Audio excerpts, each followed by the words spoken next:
Ladies and gentlemen, welcome back to the podcast. You know, we got to bring you the best of the best. You already heard the intro. I'm sitting with my guy who not only has crushed like NBA in terms of like coaching, but life optimization, best-selling author. I mean, the one and only David Nurse is in the building. What's going on, fam? Man, I appreciate you having me on. Hey, those type of introductions make me want to hire you full time as my agent. So come on board. Listen, man, it's about that preparation, which you know very much about. But before you was, prepping all these athletes to get ready for big games, take us back, right, to the young David growing up. Where you from? So I grew up in the middle of nowhere cornfields of Iowa, and all I ever wanted to do was play in the NBA. That was literally like my hopes and goals and dreams. Every waking minute I poured into playing in the NBA. Now, my parents probably should have said, hey, play tennis or golf, something like that, because my vertical leap is about this high. But I was passionate about it. I loved it. That was my dream. So I grind my way to be able to play college basketball, and then I'm playing overseas. And when you say you're playing overseas, it sounds really cool, professional basketball overseas. But for being honest, it was more like the Will Ferrell semi-pro than it was the NBA. But here I am still thinking that I'm playing in the NBA. Like I'm doing two-a-days, film study, like whatever I can do to self-improve, I'm doing it. And my teammates are more concerned about where the party is going to be at, like drinking beers at halftime, kid you not. And I get cut from this team. Like I remember it vividly. We walk out of this stadium in northern Spain, second division league, and the coach is like, David, you're just not good enough. You can't cut it. And think about like all your hopes and goals and dreams taken away from you, yes, but then turned upside down and your face rubbed in the dirt. That's what I felt like. Like everything I'd worked for, man, it was gone. My whole life, it was gone. So I go back and I'm living on my parents' recliner chair in Kansas City at the time, and I'm licking my wounds and literally sleeping on the recliner chair 6 months. I got my legs kicked back, and my mom would always say these inspirational, motivational quotes, and usually it's, yeah, whatever, mom, in one ear, out the other. I'm not listening. Facts. She said this one that stuck with me. She said, David, when one door closes, four open in an entire beachfront patio overlooking the ocean. And I was like, whoa, I thought it was one door. What door? Where's this four doors and beachfront patio coming from? But it hit me at that moment. Everything that I'd poured into my life to play in the NBA was not necessarily for me in my own gain to actually be an NBA player, but it was for me to be able to coach, to be able to teach others with more God-given ability, 7-foot height and athleticism to get to the NBA. So what that was saying is it's what a life pivot is. It's everything you pour into your life is not taken away if you don't make it, if you fail. It's actually leading you and teaching you to what you're actually supposed to be doing, what God has planned for you. And I look at life exactly like that, a long hallway. And you're walking down this hallway and there's doors. You open a door, you learn some in here, and then you go back and you start going down the hallway and you go in another door, you learn some there. But everything is continuing to lead you to your ultimate destination of where God has made you to be. So at that moment, right then and there, I made it my decision. I was going to coach in the NBA. And we can get into that story and how that actually happened and how I had zero contacts to get into the NBA. But yeah, we can get into that if you. I like where this is going, right? Because like you talk about this, in some of the books, that you've written, and that is like that perspective to make decisions. You talk about that perspective a little bit. Elaborate on what do you mean by having the right perspective? So perspective is literally everything. And I can't harp on this enough. Perspective is all how we see something. It's like a kaleidoscope. You remember those kaleidoscopes where you could slightly turn it and you see and it can bring a whole different outlook. And that's what life is. Life is just continual pivots. And the term pivot is a basketball term. It means when the defense is on you, you can't see the hoop, you can't see anything, like you are stuck. But it's not a big turn because big turns change. That word is daunting. People already count themselves out of the game. But if you make a slight turn, a slight pivot of perspective, you turn and it opens up everything. So literally, you could be just a small turn, one introduction to somebody, one going the extra mile from your breakthrough. But far too often we count ourselves out because we can't see it in the here and now. And the biggest, most important thing you can do is literally understand that, hey, anything that happens of a negative to me, you can actually spin that to a positive. Like for example, like we all know it's cliche to say, hey, failure is the best way to learn and grow, but it really is. I mean, when you fail, you learn ways not to do it, how to do it differently. But also, when you fail, the coolest thing about failure is somebody else is going to fail like that, just like you. And you Mm. get to teach them how to get through that moment. So not only is failure a double win, I mean, then also if you get these little wins, this momentum is the most powerful. The eighth wonder of the world is momentum. So literally anything that happens to you in your day, in your life, you can spin to the positive because of that word perspective. And I don't think there's any more powerful word than that. We literally have 35,000 choices daily that we make. 80% of those are habitual. I mean, that's why it's so important to have your strong, disciplined habits. But 35,000 choices, think It's about your crazy. perspective. That's What if you looked crazy. at all those in a positive way? Man, you know what's so cool about your story, man, is the fact that you went from what the recliner, probably like the lazy boy chair, to like doing what you're doing now. But for someone who's struggling, like with seeing that vision, right? Like, what were some of the things you were telling yourself to literally get up off that couch? Yeah. So, I mean, it all came to the point of understanding, like, hey, I had this gift that I could coach, but I think the most important thing for people to do is if they don't know where they want to go, where that vision is literally ask yourself every morning when you wake up, because that is when the mind is the freshest, when it hasn't been polluted with all these other thoughts or other people's opinions. If you could do whatever you want to do and money wasn't an issue, what would that be? Mm. Because we live in a day and age, which is crazy, that you can literally, like, I was just talking to someone not too long ago who's making hundreds of thousands of dollars teaching people how to get through certain levels of video games. What? That's the Crazy. world we live in, man. But you have that opportunity. So you got to figure out what that thing is and what that passion is that I'm talking about. That passion is, if it doesn't have purpose with it, it will never work. Meaning, if you're only doing what you say you want to do to get a lot of followers, to get notoriety, to make a lot of money, it will burn out at some point. But if you can tie passion with purpose, that's when you're on mission, man. Mm. And you also have to, so ask yourself that question when you wake up in the morning. Like, what would you want to do that could change the world, change the way people see themselves, even if you didn't make any money? And then a story, like an example that I like to give is this guy, Jiro. There's Jiro Dreams of Sushi. Look this documentary up. It's a phenomenal documentary. I'm obsessed with sushi. Like, I want to find the best sushi in the world. And I got the opportunity to go to Japan and consult for the Japanese basketball league. So I go Mm. over there 3 days early because I want to find this guy, man. I want to get to his sushi spot, have this life-changing sushi. And the first 2 days I couldn't find him. I searched everywhere. And Tokyo's a massive city. Mm. Finally, on the third day, I get this tip where this guy is. And it's crazy. His spot was 2 levels underneath the train station in the middle of Tokyo. Mm. So I go down there 2 levels and I just want to take a picture so I can send it back to everybody. Be like, hey, look where I went, even though I didn't even go there, social media, of course. But the guard slaps my hand down so I can't take a picture with Jiro, the sushi guy. Mm. And what you got to know about Japan too is they're very non-confrontational. So for someone to slap your hand down, that means a lot. That means like, hey, you shouldn't be doing this. So I have this last day before the practices, the basketball that I have to be at, and I figure, okay, where's the best sushi maker in the world going? There's a fish market called Tzatziki Fish Market. It Mm. opens up at 4 a.m. They're selling these massive tunas. Like, I'm going to find this guy. Because think about this. This guy has, he's got this passion. He's got purpose to make the best sushi in the world, to bring other people joy. This is how I knew he was on this mission. I got to find this guy.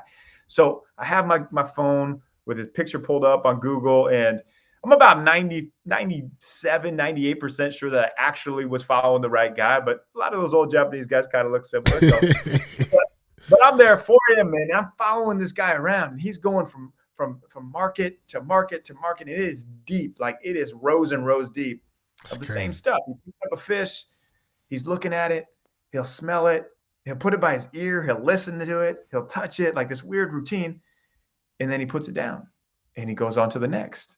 Mm. Same thing, does his routine, on to the next. on to the next one. We're going for about an hour, man. Like I had to get out of there soon to start getting to practice. So I'm like, man, pick a freaking fish already. And finally he does. He does his whole routine and he selects one. He selects a fish. And you know how cool that is? This guy who literally, he had his documentary made. He was the sushi champion. Like he was the man. But he's putting all of this effort in, all of this energy in to find the best fish so that he can make a great sushi roll that night to bring the people in his restaurant the best experience. He's putting in his passion that he has, his God-given ability to make sushi to bring other people joy. So that being said, you've got to think about what you are doing. How will it affect others? If you have passion plus purpose, you're living on mission. So I challenge you to do that when you wake up in the morning. Ask yourself, what could that thing be for you? Man, I like that story, man. I can imagine just like having the patience to even wait, right? That long. So I got to ask you, was the fish good? Was the sushi good? Hey, you know what? I did not get into his place because you can't get into his place unless you're a diplomat, basically. But I snuck my way into his son's place. So if I couldn't have his, I would have the best sushi. And when I tell you, man, that sushi, it was life changing. You think you've had good sushi in America? No, you haven't. I like this, man. You know what's also was very intriguing that you talk about too, that I think our audience will benefit from. It's like learning techniques. I want people to walk away from this episode to say, you know what, David taught me something, you know, that's life changing. And one of the things that I found out that's amazing that you do is this shower technique, this mirror technique. Tell us a little bit about that and how does that beat self doubt? Oh, great, man. Great question. So first thing in the morning when I wake up, and we all will go by a mirror, hopefully, to take a shower or brush your teeth. And that mirror is what I call the mirror of self doubt. It's the foggy mirror. So you stop by the mirror and you imagine that it's covered with fog. And this is the analogy to the self doubt thoughts that we have. We have 50,000 self talk thoughts daily, 80% of those are negative. So think about that. You have 40,000 negative self talk thoughts floating through your mind daily. That's crazy. So the action you do, because actions are tied to your subconscious. If you can tie a physical action to your mind, this becomes a mindset tool. Most people know these physical tools, lifting weights will increase your strength, your muscles, but your mindset tools are the same thing. The muscle memory habits that you develop give you this unshakable mindset. So stand by the mirror and literally all you do is you take your hands and you act like you're wiping away the fog. So this motion of doing this every single morning is going to trigger to your mind that you don't have to live in this self-doubt. You were not created to just be somebody who is doubting themselves. You wipe away the foggy mirror. So that's the first thing that I do. And everybody wakes up with self-doubt, no matter who you are. And I work with the top NBA players, and the things that they struggle with the most, confidence, self-confidence. It's crazy. And now a hot button term these days is imposter syndrome. People talk about, man, I'm feeling imposter syndrome. You know what? If you're feeling imposter syndrome, that's a great thing. That means you're doing something. Nobody in the history have ever felt imposter syndrome sitting on the couch watching Netflix and eating nachos. It just didn't happen. If you're feeling imposter syndrome, embrace that. You're doing something. So then the next thing I do is I take an ice cold shower, 3-minute ice cold shower. And I never look forward to this. I hate doing this. But one thing I've found through training NBA players over years and years is I would bring a stopwatch to the workouts and hit start when the player didn't want to work out. And I wanted to see how long is it going to take for their mind to overcome. When they start something, how long will their mind be able to win this battle? And 17 seconds was the average that came back over all these years of doing this stopwatch. So I know if I want to do something, it might be 17 seconds of suck. But once I get through that 17 seconds, I can make it through the rest of it. Like, think about it. If you're making cold calls or sales calls all day, you don't want to pick up that first phone call. You don't want to do it.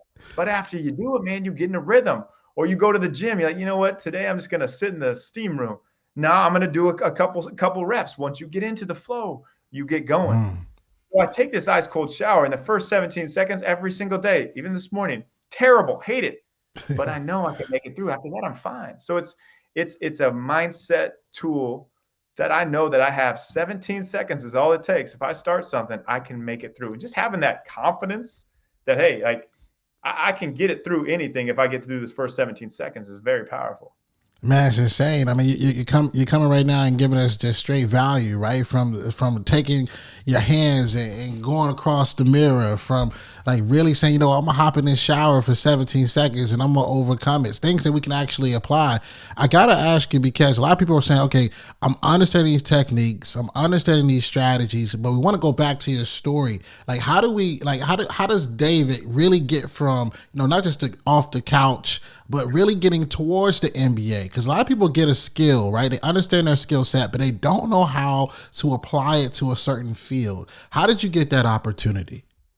So good. Such a good transition question. So when I made this decision, I wanted to coach in the NBA. I had no connections in the NBA. My uncle, who is now the head coach for the Toronto Raptors, was not in the NBA. He was just starting out in the G League, so he did not have those connections. So I hand wrote a letter to every NBA GM. And here's why I did this. I knew I had to stand out. Everybody's going to email. Everybody's going to try to, hit them up some way that's an easy way. Hand wrote a letter to every NBA GM and mailed it to them. Didn't get anything back for a month and a half. But I was going to take that shot. I think a lot of us we won't take a shot because we're afraid we'll hear no. And I'm over the believer as a shooter, like the more shots you shoot gives you the more opportunity to score. One guy got back to me. Month and a half later, the GM for the Los Angeles Clippers, Gary Sachs. And we had a normal conversation. At the end of it, he said, if you're ever out in LA, look me up. We'll grab coffee. Most people would take that as good luck with the rest of your life. I took it as an opportunity. I booked a ticket right after that. I spent all my money, stole some of my parents' money so I could be out in LA that next week. And I acted like I had a basketball camp so I didn't look desperate. But what I did in that week is I prepared my butt off for this meeting. I prepared because also gaining a lot of confidence comes through the preparation, the unseen hours that you do when you're not in the gym or when you're not in the office or when you're not on stage. Like when I speak now, I prepare for hours beforehand so it looks like I'm on stage and I can wing it. So I go out there and I meet with Gary and we have a great conversation. We hit it off. And I kid you not, every single connection in the NBA has stemmed from Gary Sachs. He introduced me to Eric Spoelstra, the head coach of the Heat, who's one of my closest friends. He introduced me to a bunch of GMs, bunch of coaches. It all stemmed from that relationship. So what I'm saying is the most powerful thing that you can do is build relationships. Nobody is untouchable. You can reach out to anybody. It's literally a skill that I teach of how to genuinely connect because there is an art to it. I've learned many times doing it the wrong way to learn how to actually do it. But also in that same breath, so relationships, the most important. You cannot do anything without these relationships. And I tell everybody in their 20s or even in their 30s, they're starting off with something, build relationships. I used to call my happy hour was I would go try to build relationships and get business cards. And then I'd stay in touch with these people. So that's the most important thing. But then I also had to figure out like, okay, well, I need to make myself the expert because the NBA is not going to come to me. I have to make the NBA want me. I couldn't just say, hey, every NBA team, I'm going to outwork everybody else. Nah, everybody says that. It doesn't work. So all I could do, my strength, my God-given strength was shooting a basketball. No defense, no athleticism, none of that. So I started these basketball shooting camps. I custom made these basketballs from China with this line down the middle. Literally, man, they were so cheap, terrible leather. And so you could see the shooting rotation with the line down the middle. Had them shipped out to the Oakland seaport. I drive 29 hours in my car from Kansas City to Oakland, put these balls in my trunk, and I spend the next 5-6 years driving around the country doing basketball camps for anybody that would take me in. I'm sleeping on friends' couches who don't know I'm their friend even. I'm sleeping in well-lit Walmart parking lots. Dude, I cannot make this up. I literally spent 6 months in Albuquerque, New Mexico doing basketball training for a junior in high school who really didn't care that much about basketball, but her parents had just won the lottery and they needed a tax write-off. That was 6 months a month there, man. So nothing is below you on your journey. Understand that, like, I had my goal. I knew what I wanted to be, and I was willing to go through the quote unquote grind to get there, to get to my goal. So fast forward doing this for about 5.5 years. I'm in Melbourne, Australia. I wake up doing a basketball camp down there to an email that says Brooklyn Nets shooting coach. Now, I didn't know anybody in Brooklyn, so I thought this was spam. Like, I had no contacts there, but it was through one of Gary's connections who connected me to another person. and I was going to delete that email. I had it clicked in the box. I was going to delete it. I opened it up. The next week, I'm in Brooklyn as a Brooklyn Nets shooting coach. So that the main points of this story, of my story, is everything is relational. You literally building relate that other people are going to lead you to where you get. Also, taking a shot, the shots you don't take, you will never have any chance of making them. And then also you have to figure out, like, how do you make yourself wanted? What is your lane? What is your niche you can get in? And then just going on, and I just never given up, man. Like, it's crazy because there's so many times, like, I thought, like, what am I doing? Like, what, I'm making no money. What am I doing? And I could have given up.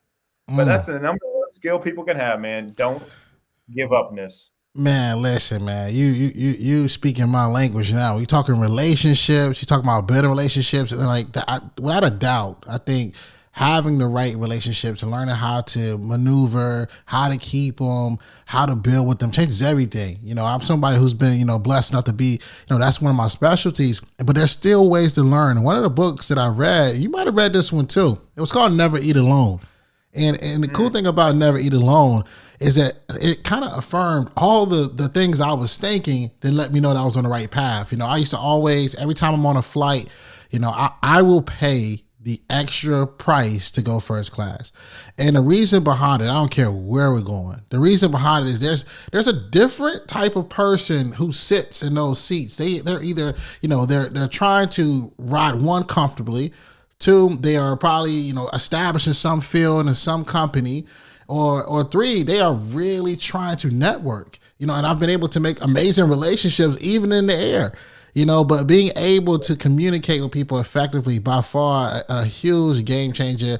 And I'm pretty sure you can agree. I got to ask you a funny question, because I know I got a lot of NBA, a lot of NBA type of people who have teams they're rooting for right now as they listen to you say, Miami Heat, Eric and all.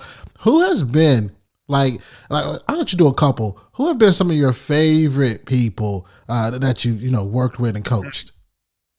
Such a great question and such a difficult question, because a lot of the guys that I've worked with become very good friends. When I got married, 7 NBA players were actually in my wedding. So this is like choosing your favorite movie or choosing your favorite kid. But one of them who's had a long-lasting impact from an early stage on my life is one of my closest friends is Jeremy Lin. And I got to know him after the Linsanity time. And it's funny because we would talk a lot about that situation. And I learned a lot from Jeremy. I've learned a lot. He's a brother in Christ to me. He's an amazing, amazing guy. But he told me, like, he was at the top of the world, like Linsanity, the number one trending thing in the world. And he would never want to go through that time again, because instead of living in the appreciation for the moment there, he was living in the what ifs. What if I can't keep this up? What if I don't keep this pace going? What will people think of me? And that's all too real for a lot of, man, most of us feel that way. Instead of being like, man, I am so content in the place God has me in, I'm worrying instead about, what's coming next? What's coming next? What's coming next? And it steals our daily joy, and it takes us away from being in the present. So learning that from Jeremy taught me that, man, true confidence is in the self-awareness of who you are. It's who you are at the core. It has nothing to do with the results. It has nothing to do with the accolades, the money, your title, anything like that. True self-confidence is being so comfortable in your own skin, not with any results based, so that you can make other people feel comfortable in their skin. And Jeremy has taught me, like, since going on to just really stand for so much more than basketball, for his faith in Jesus, for his Taiwanese people. And I like to joke that he thinks he's a gourmet chef in the kitchen, which is highly debatable, but he stands for that. So Jeremy's definitely one of the people that I've learned a lot from. Man, I've learned some great lessons from Norm Powell, who was a second round draft pick. Worked with him since his UCLA days. And he was up and down and in and out of lineup for years, man. He was coming up on a contract year. And this taught me how important on building your systems and your processes are. And here's why. So he would base everything on results. Like, if he didn't get these stats, he'd be miserable to be around. If he did get the stats, he was the greatest guy to be around. And he didn't really have a game plan. He would just go out and play. So said Norm, you know what? We are going to focus on your two best shots, what you do the best. It's catch and shoot threes. It's attacking the hoop in transition. All we are going to count are those two things. I don't care if you miss every single shot. We are going to focus on the process of it. And so he did. And we also worked with the term, what I call a Q word. And Q word is a word that you can say that will kick your subconscious back into the state of mind that you've tied it with. It's kind of like that movie Inception where the top spins, and whenever they see this top spinning, it hits them back into a level of the dream. So you can create your own Q word, which is a very powerful mindset tool you can use at any time. And this is really good for when the pressure's on or when you feel like the storm's coming over you. Like, how do you rise above that? So his Q word was process. And he told me the first game that we focused on these two shots on the process, he said process literally over 200 times. I don't know if that's true or not, but he was literally at process to kick his mind back in that state. So he goes through 30 games in a row leading up to when the world shut down in 2020, when they had that last shutdown game of only shooting catch and shoot threes and transition rim attacks. This guy was coming off the bench. Okay. I'm saying, like, he wasn't getting a whole lot of minutes in and out of lineup. The Western Conference Player of the Week that week was LeBron James. Everybody's heard of him. The Eastern Conference Player of the Week was Norm Powell. Literally the player of the week in the Eastern Conference from focusing on the process. Norm goes on to get a $90 million contract in this offseason. Now he's playing for the Los Angeles Clippers, one of the most dynamic players in the league, because he realized, like, it's like, if I focus on results, they're not going to happen. But if I set up my system, meaning what am I the best at? I'm best at these two shots. What is my process? This is my daily habits. These are my mindset routines. These are actually executing these two things that I need to do.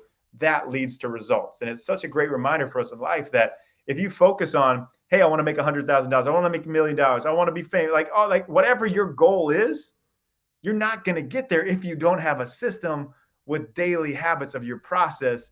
Then it equals the results. Man, that's so real. And that right there, it might be the bar of all bars, right? System, process, that gets the results. Not just saying, hey, I want to be this, hey, I want to be that, but putting in the work. You know, also like too, is he had that word that kept coming back to him. That I think is important. Whatever that one word is for you. You know, right now, I got to ask you the question. And we asked this question, right? And the audience, they know it's coming. We asked this question to everybody who's ever been on this podcast, whether, you know, you just graduated college, or perhaps you didn't even get a degree at all, but you're listening right now, right? You're asking yourself the question of the show: school's over, now what? What advice would David Nurse give? School's over, now what? So I would literally say, man, make connections. What area do you want to be in? Whether it's, let's say, like for me, it was the NBA. I would go out to Las Vegas Summer League, where every NBA coach was at some point, and I would try to connect with every one of them. I would cultivate these relationships. So whatever area of the line of work that you want to be in, there's a community within that group, and you can get inside this community, like the circle of your success. Think of it like this: there's an inner 15%. And there's an outer 85%. If you just try to bang down doors from the 85%, it'll take you a long, long time. And most people will never get on that inner 15%. But if you go for the inner 15% first, and you go to where these people are getting together and you genuinely pour into these people. So that's the thing too. You go in there and you build relationships, not for what they can do for you, but pour into these people, and it will all come back to you. So when you graduate college, when school's out, when you're done with school, don't just take the first thing that comes to you. Unless it's your dream job, don't just take the first thing that comes to you. Focus on building relationships, getting in these communities that you want to get into, and don't worry about making money. I've seen so many people that have taken a job because it has more money on it, and then they're miserable for the next 40 years of their life. Instead of being like, okay, I'm going to bet on myself. I'm going to understand I don't really even care about making money in my 20s. I want to build these relationships. And you're coming from college. You can live off ramen noodles. You're not like, you don't have any responsibilities. Build it up to the point that then when you're in your 30s and 40s, then it's all coming back into you. So I would say those two things are the most important things when school's up that I did, and I wish I would have focused on even more so. Yo, this has been a fire episode. Listen, you heard it, right? Build those connections. focus on, how can you add value? Somebody right now is already in the career field or perhaps doing the thing you want to do. How can you start by serving? Listen, man, I appreciate that. But listen, before I end this thing off, I got to ask you one question. It came to my mind. You also, in one of your books, you talk about like one of the things you say to yourself, and one of them is serving when you walk into a room. So before we let the audience get away, I want to dive a little bit into that piece. Like, what do you mean by that, and how important is serving? Man, great question. So it is one of the biggest difference makers when you walk into a room. I used to walk into rooms. I'm like, man, who can I connect with? Who do I like? Ooh, what can they do for me? And I would just drive myself nuts, and it would be very inauthentic in the relationship that I tried to build. So when you walk into a room, the trick is look at your hands and say the word serve. Once again, you're tying a word with your subconscious that it reminds you when you enter the room, you say the word serve. Now, all you're focusing on is what can you do for the people in that room, not what can they do for you. And one, it'll make your relationships more authentic. Two, it will also take a lot of pressure off you. Like before I step on stage and speak in front of thousands of people, I do that. I like serve. Who can I serve? If I can serve one person, if I can literally serve, because then I'm not concerned about like how I'm doing. If I'm getting my point across to the audience and I'm helping them, then it's a win. So try that. The next time you walk into a room where you want to connect with people, just focus on how you can pour into them.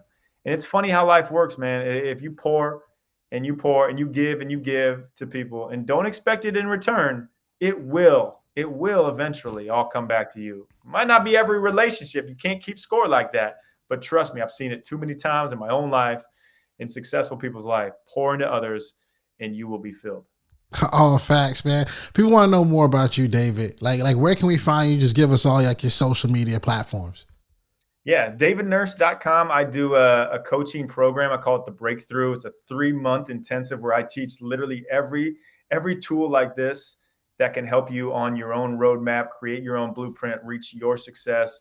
Basically everything that I've learned, man, and just help you skip 5-10 years of roadblocks and hurdles to get over.